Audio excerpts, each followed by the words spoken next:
I veliki pozdrav svima vama ljudi, kao što vidite s vama Darth Vader, a danas ćemo raditi na temu klipa Top 10 najjačih Dragon Ball Super karaktera. Iće po skali od 10 do 1, sve vam je već jasno kako to funkcioniše jer ste gledali druge youtubere koji rade tu temu.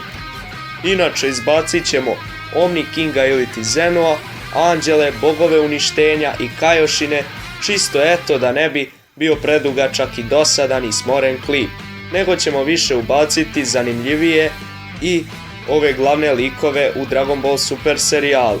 Inače, pre samog početka klipa, bacite like, subscribeujte se na kanal. Vama to ne znači ništa i besplatno je, dok mom kanalu znači puno. I da, pre samog početka klipa, udubite se u klip, sedite, zavalite se u te vaše udobne stolice već kako god i uživajte, a mi možemo da počnemo, krećemo. Mesto broj 10, Gohan. Zašto Gohan, pitate se? Zato što je on jednostavno u Dragon Ball Z-u pokazao najveći potencijal jer je prvi otključao formu Super Saiyonac 2. Parirao je i pobedio Cella i bio je najbolji.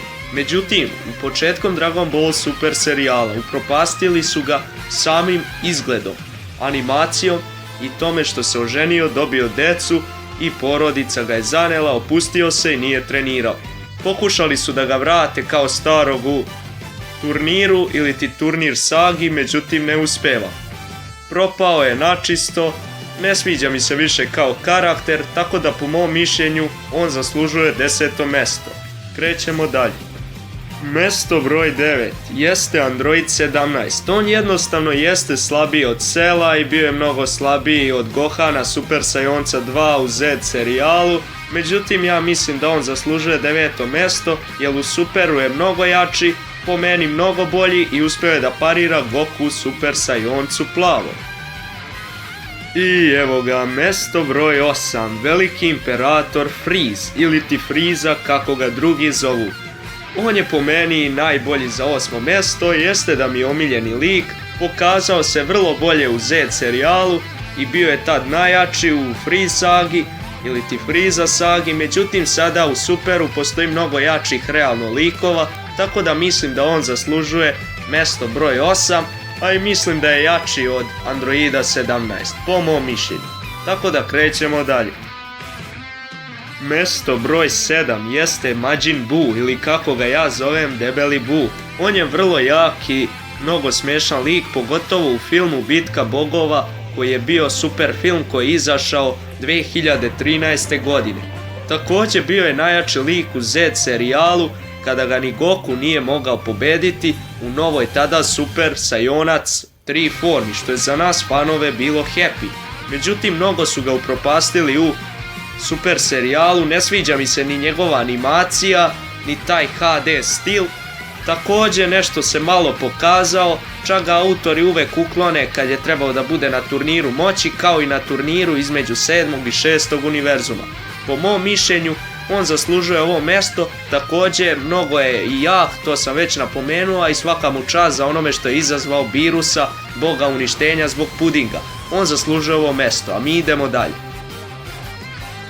I evo ga, stigli smo do mesta broj 6, a to realno zaslužuje Toppo. Vrlo se pokazao dobro u preliminarnim borbama pre turnira moći kao i u turniru moći. Pokazao je čak i da može da se pretvori u boga uništenja, tačnije da dobije tu neku formu, njihovu snagu i još je lagano parirao Androidu 17, ubio faktički Freeza od batina i izveo vrlo jak Hakai.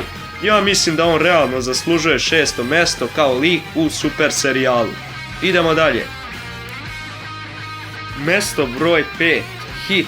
Šta reći o Hitu, vrlo me je fascinirao kao lik, čak jedan od omiljenih likova. Ima fantastične napade, ono sa vremenom, time speak i tako dalje. Ne trebam dalje da dužim, nego idemo dalje. Mesto broj 4 jeste Princ Vegeta ili ti Saionski princ ili ti samo Vegeta. Vrlo se izuzetno pokazao kroz Super serijal samim karakterom, osobinama. Sviđa mi se animacija i pogotovo što je pobedio na turniru moći Toppo i pokazao koliko je jak, kao i kad se borio sa drugim učesnicima. Zato on zaslužuje ovo mesto. Šta dalje da pričam, krećemo dalje. Mesto broj 3 jeste i sam Broly, ovaj iz super filma, njega ću da računam kao mnogo jakog karaktera, iako je iz filma, a nije iz epizoda super serijala. Jednostavno pokazao se vrlo jako, iako mu je prva ozbiljna borba bila sa Gokom i Vegetom.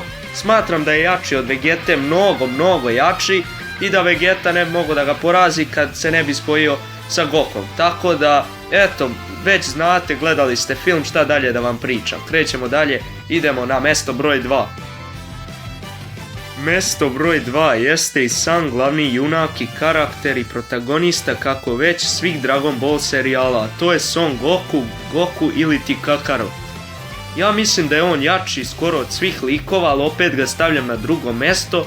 Međutim, zašto mislim da je jači od Brolyja? Zato što on Brolyu nikad nije pokazao Ultra Instinct i Ultra Instinct Perfect.